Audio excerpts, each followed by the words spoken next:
అందరికీ నమస్కారం. కథల పల్లకి ఛానల్కి స్వాగతం.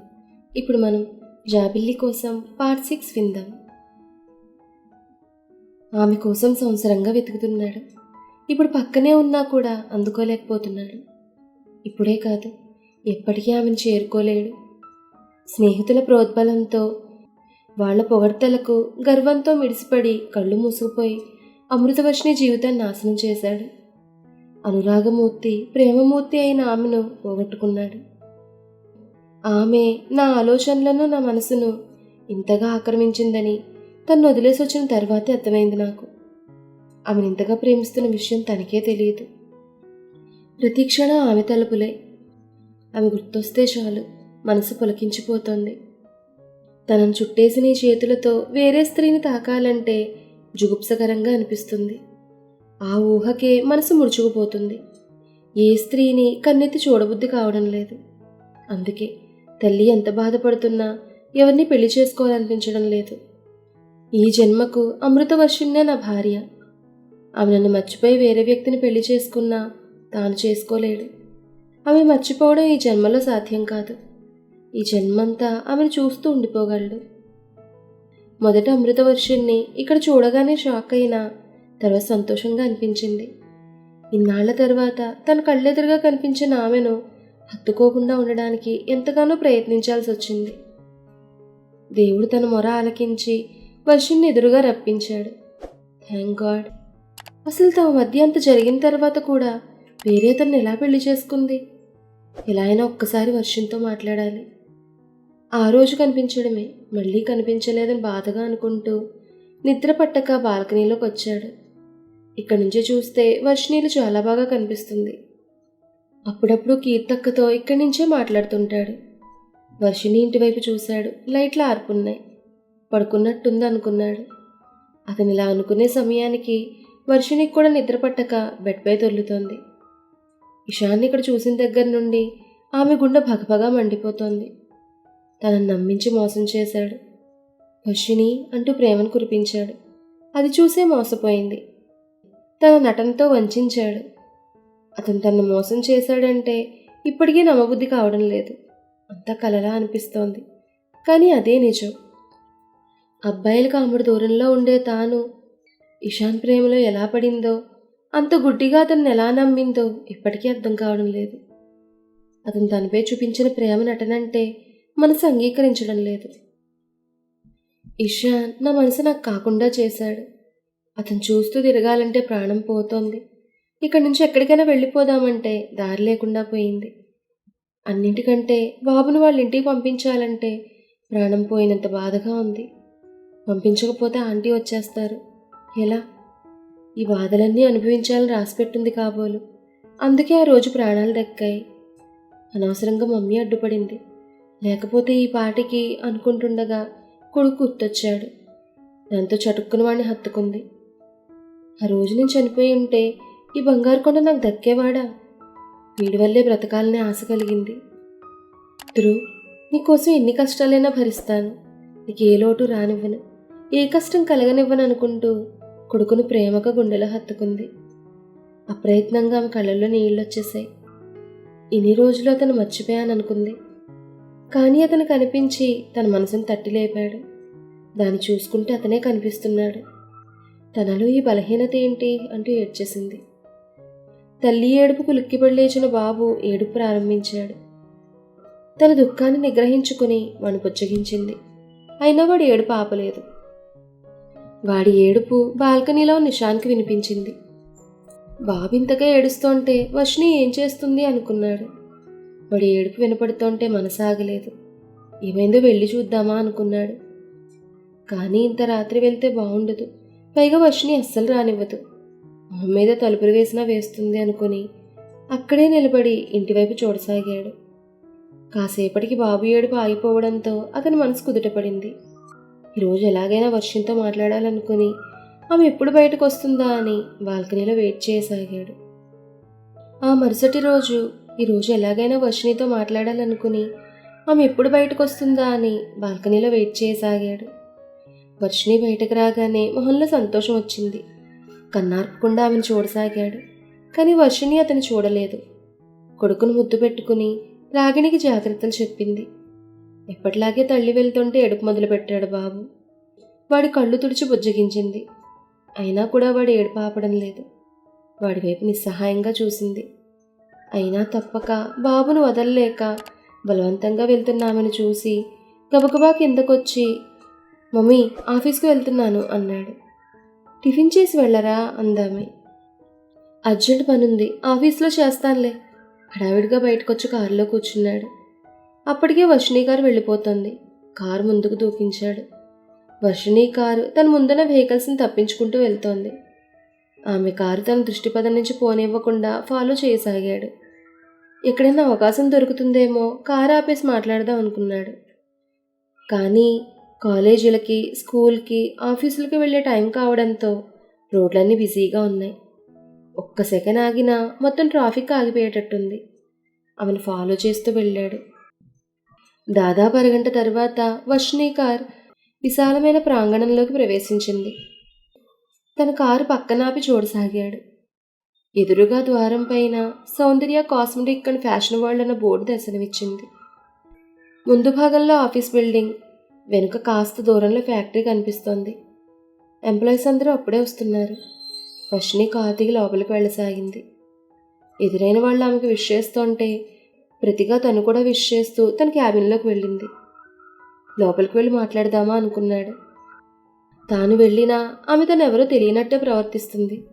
అక్కడ ఏదన్నా గొడవ జరిగితే ఇద్దరి పరువు పోతుంది. అక్కడ ఎవరైనా తను గుర్తుపట్టారంటే అదో తలనొప్పి. ఏ మీడియాకో ఎక్కిందంటే అమ్మ బాబోయ్ డాడీ చీరేస్తాడు భయంగా అనుకుని ఈసారి అవకాశం చూసి మాట్లాడాలనుకుని ఆఫీస్కి వెళ్ళిపోయాడు. ఇంటి దగ్గర మాట్లాడడం అస్సలు కుదరడం లేదు. ఎక్కడ మాట్లాడాలి? ముఖ్యంగా ఆమెను ఫేస్ చేయాలంటే భయంగా ఉంది. కానీ మాట్లాడక తప్పదు. ఎలా? ఇదే ఆలోచన. ఆఫీస్లో కూడా వర్క్ మీద కాన్సన్ట్రేషన్ చేయలేకపోయాడు. ఇషాన్ని చూసి ఏమైంది సార్ మీకు అంటూ తన పిఏ మహేష్ అడగనే అడిగాడు. ఏం లేదన్నా వదిలితేగా. కాస్త తలనొప్పిగా ఉందని చెప్పి వదిలించుకున్నాడు మహేష్ని. ముళ్ళ మీద గడిపినట్టు ఆఫీస్ అవ్వగానే ఇంటికి బయలుదేరాడు. ఇల్లు మరో 10 నిమిషాల్లో వస్తుందనగా వర్షిణి కారు కనపడింది. ఆమె కూడా ఆఫీస్ నుంచి ఇంటికి వెళ్తోంది. ఇప్పుడు తప్పితే మళ్ళీ అవకాశం దొరకపోవచ్చు. పెద్దగా ట్రాఫిక్ కూడా లేదనుకుంటూ స్పీడ్ పెంచాడు. తమ కాలనీకి వెళ్లే సందు తిరిగింది వర్షిణి కార్. అక్కడ పెద్దగా కార్లేవి రాకపోవడంతో స్పీడ్గా ముందుకు కారు తీసుకొచ్చి రోడ్డుకు అడ్డంగా ఆపేశాడు. సడన్గా కారు అడ్డు రావడంతో కంగారు పడింది అమృతవర్షిణి. మరుక్షణం తేరుకుని బ్రేక్ వేసింది. లేకపోతే కారు ఢీకొనేదే. రోడ్డుకు అడ్డంగా కారు ఆపిన ఇడియట్ ఎవరనుకుంటూ కోపంగా కారు దిగి విసురుగా డోర్ తీసింది. అప్పటికే కారు దిగిన ఆమె తన వైపు రావడం చూసి గబగబా అడుగులు వేసి ఆమెకు ఎదురొచ్చాడు. ఈ మహానుభావుడా అనుకుంటూ కోపంగా చూసింది. క్షణం పాటు ఒకరి కళ్ళల్లోకొకరు సూటిగా చూసుకున్నారు. అమృతవర్షిని అతని మొహం చూడడం కూడా ఇష్టం లేనట్టే చూపులు తిప్పుకుని, కారు ఆపితే వెళ్ళేవాళ్ళు ఎలా వెళ్తారు సీరియస్గా అంది. నీతో మాట్లాడాలి హనీ మృదువుగా అన్నాడు. హనీ అన్న పిలుపు వినగానే కంపరం ఎత్తినట్టుగా చూస్తూ, నేను ఇప్పుడు హనీని కాదు, మిస్సెస్ అమృతవర్షిణ్ణి. నీతో మాట్లాడాల్సిన అవసరం నాకు లేదు. కార్తీ, నేను వెళ్ళాలి ఆగ్రహంగా అంది. ప్లీజ్ హనీ, ఒక్క 5 నిమిషాలు చాలు. ఇక నిన్ను ఇబ్బంది పెట్టను అత్తింపుగా అడిగాడు. ఇంతకు ముందే చెప్పాను మిస్సెస్ అమృతవర్షిణి అని, అర్థం కాలేదా సీరియస్గా అంది. అంటే పెళ్ళైన స్త్రీలను గౌరవించాలని తెలియదా మరింత సీరియస్గా అంది. ఆమెలా అండంతో అతనికి ఎక్కడో కాలింది. తమరెన్ని పెళ్ళిళ్ళు చేసుకుంటారో వెటకారంగా అన్నాడు. అతని వెటకారానికి ఆమె కరికాలు వంట సర్రం తలకెక్కింది. నా ఇష్టం వచ్చి నన్ను పెళ్ళిళ్ళు చేసుకుంటాను, అది అడగడానికి నువ్వెవడివి? ఆగ్రహం అవధులు దాటుతుండగా అందామాట. నేనెవర్నా? నీకు మొదట తాళి కట్టిన నీ మొగుణ్ణి కోపంగా అన్నాడు. అది ఇప్పుడు గుర్తొచ్చిందా? ఆ రోజు నువ్వేగా మనిద్దరికి ఎలాంటి సంబంధం లేదని, జరిగింది అసలు పెళ్ళే కాదని తాళిని తెంపుకుని నాకు నచ్చిన వాళ్ళు పెళ్లి చేసుకోమని చెప్పావు. భర్త మాటను పాటించడం మా ఆడవాళ్ళ ధర్మం కదా. నేను అదే చేశాను. ఇప్పుడు మాట్లాడే అర్హత నీకు లేదు కూల్గా అంది. నేనంటే మాత్రం నువ్వు పని చేస్తావా? ఆడదానివేగా, ఆ మాత్రం సిగ్గులేదా? రోషం ఆవేశం అతనిలో పోటీ పడ్డాయి. ఎందుకు సిగ్గుపడాలి? నా మెళ్ళో తాళి కట్టి నాతో అగ్నిసాక్షిగా 7 అడుగులు నడిచి పెళ్ళే కాదన్నా. అందుకు నువ్వు సిగ్గుపడాలి. ఏ మొహం పెట్టుకున్నా ముందుకొచ్చావు? నేను అమాయకంగా నమ్మి నీ చేత తాళి కట్టించుకున్నాను. నా సర్వస్వం నువ్వే అనుకున్నాను. నువ్వు మాత్రం నన్ను మోసం చేసి నీ దారి నువ్వు చూసుకున్నావు. నీలాంటి ద్రోహి కోసం నేను మిగిలిపోవాలా? అంత కర్మ నాకేంటి? నేనేమీ సతీ అనసూయను కాను ఆవేశంగా అంది. చాలా మాటలు నేర్చావు. నేను చేసిన తప్పును తెలుసుకుని మిగిలిపోయాను. అంతేకాని తాళి కట్టినవాడు బ్రతుకుండగానే కొవ్వెక్కి మరో వ్యక్తిని పెళ్లి చేసుకుని పిల్లాన్ని కనలేదు. అసలు నాకు విడాకులు ఇవ్వకుండా మరొకరిని ఎలా పెళ్లి చేసుకున్నావు? ఈ విషయం నీ భర్తకు చెప్తే మీ సంసారం ఏమవుతుందో ఆలోచించుకో. కానీ నేను పని చేయను. నేను అప్పటి ఇషాను కాదు. పాత ఇషానైతే నీ సంగతి తేల్చేవాణ్ణి. సిగ్గు లేకుండా మళ్ళీ పెళ్లి చేసుకున్నానని నాతోనే ధైర్యంగా చెప్తున్నావు. ఎర్రబడ్డ మొహంతో కోపంగా అన్నాడు. అతనికి చాలా ఉక్రోషంగా ఉంది. ఆమె తనకి ఎప్పటికీ దక్కదన్న సత్యం అతని వెర్రివాణి చేసింది. ఆ కోపంలో ఆమెకు క్షమాపణ చెప్పాలనుకున్నవాడు కాస్త ఆమెను మరింత గాయపరిచాడు. చాలా ధైర్యం ఉంది. ఆ ధైర్యంతోనే అడుగుతున్నాను. మా ఆయన అడ్రస్ కావాలా? చెప్పు, ఇస్తాను. ఆయన నీలా సంస్కారహీనుడు కాడు. ఎవరు ఏది చెప్పినా నమ్మడానికి. అంతా తెలిసి ఇష్టపడి మరీ పెళ్లి చేసుకున్నాడు. తాపీగా అంది. ఓహో, నీ భర్త అంత త్యాగమూర్తా? పరాయివాడి పెళ్ళాన్ని పెళ్లి చేసుకునే గొప్ప త్యాగశీలి. ఇంతకీ వారి నామధేయమేంటో కాస్త సెలవిస్తారా? హేళనగా అడిగాడు. మా ఆయన పేరుచ్చరించడానికి కూడా నీకు అర్హత లేదు. ఆ మాటకి ఇషాన్ ముఖం కోపంతో ఎరిపెక్కింది. అతని ముఖాన్ని తమాషాగా చూస్తూ, నీకు మరీ అంతగా తెలుసుకోవాలని కుతూహలంగా ఉన్నట్టుంది. నేనెందుకు కాదంటాను? విని తరిద్దువు గాని. మా వారి పేరు ఈశ్వర్. నీకంటే అందగాడు, మంచి మనసున్నవాడు, గొప్ప సంస్కారవంతుడు. ముఖ్యంగా అమ్మాయిని ప్రేమ పేరుతో మోసం చేసే నీచగుణం లేదు. చాలా? ఇంకా నా భర్త గురించి వివరాలేమైనా కావాలా? వ్యంగ్యంగా అడిగింది. ఆ మాటలకి ఇషాన్ మొహం వెలవెలపోయింది. తమరిప్పటికైనా కారు తీస్తే నేను వెళ్తాను. ఇంకెప్పుడు ఇలా రోడ్డు మీద కారు ఆపి న్యూసెన్స్ చేయకు, కంప్లైంట్ ఇవ్వాల్సి వస్తుంది అంటూ విసురుగా కారులో కూర్చుని కారు రివర్స్ చేసింది. ఇషాన్ నిశ్చేష్టుడై నోట మాట రాక నిలబడిపోయాడు. అమృతవర్షిణి కార్ పక్క నుంచి వేగంగా దూసుకెళ్ళింది. కారు వెళ్లడంతో లేచిన దుమ్ము మేఘాల వలె అతని ముఖాన్ని కప్పేసింది. హారన్ మోతలతో స్పృహలోకి వచ్చాడు. కారు ఎలా డ్రైవ్ చేశాడో అతనికే తెలియలేదు. ఇంట్లో కడుగు పెట్టగానే ధ్రువ పడుతూ లేస్తూ ఎదురొచ్చి ఎత్తుకోమన్నట్టుగా చేతులు చాపాడు. వీడు వర్షిణి కొడుకు కదూ? అతనిలో అసూయ కోపం పక్కుమన్నాయి. పొర వెధవా అంటూ కసిరాడు. కానీ అదేమీ అర్థం కాని బాబు అమాయకంగా ఇషాన్ ముఖంలోకి చూస్తూ చిరునవ్వులు చిందించాడు. అమాయకమైన వాడి ముఖం చూడగానే అతని కోపం చప్పున చల్లారిపోయింది. చటుక్కున వాడిని ఎత్తుకున్నాడు. అమృతవర్షిని మాటలకు బాధపడ్డ అతని మనసు వాడి స్పర్శతో ఆ బాధంతా చేత్తో తీసినట్టుగా మాయమైంది. బాబుని తన గదిలోకి తీసుకెళ్లాడు. టై తీసి పర్స్ బెడ్ మీద పడేసి షూ విప్పే ఓపిక కూడా లేకుండా నీరసంగా బాబు పక్కన వాలిపోయాడు. బాబు పర్స్ తీసి అతన్ని కొడుతూ అమ్మ అమ్మ అని కేరింతలు కొట్టసాగాడు. మీ అమ్మేరా? ఆ రోజు ఈ ఫోటో చూసేనా అమ్మ అన్నది? నా వర్షిని మీ అమ్మని నాకేం తెలుసురా? మీ అమ్మ తన మాటలతో నా గుండెని చిత్రం చేసింది.